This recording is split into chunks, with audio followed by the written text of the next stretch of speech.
Welcome to our channel. Today we how to configure Toast POS with AI for inventory forecasting, detailed guide step by step clearly. Begin by launching your Toast POS application. Log in with your administrative credentials. Navigate to the settings menu located in the main dashboard. Select Inventory Management from the list of options. Within the Inventory Management section, locate the AI forecasting feature. Click on Enable AI Forecasting to activate the tool.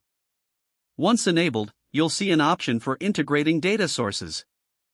Connect your sales data from Toast POS to the AI forecasting module. Ensure that your inventory data is accurate and up to date for optimal results.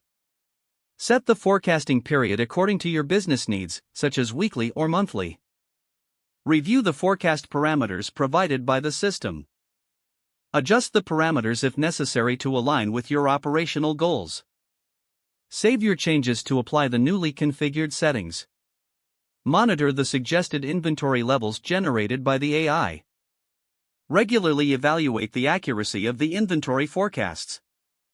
Make adjustments to your inventory strategy based on the forecasts. Engage with any additional analytics tools provided by Toast POS.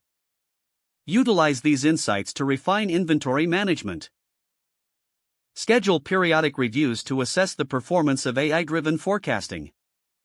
This will help to maintain alignment with market trends and consumer behavior.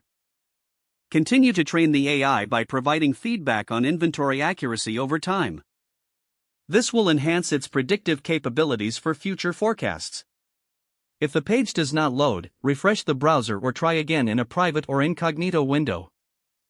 Make sure you are using the correct email address, then retype it carefully to avoid small typos.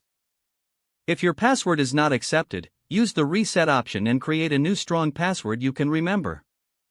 Check your spam folder for verification or security emails, then complete any requested confirmation steps. Enable two-factor authentication if available to improve account security and reduce unauthorized access risk. After signing in, review your profile details so your contact information and settings are accurate and current. Don't forget to like this video and subscribe to our channel for more step-by-step tech guides.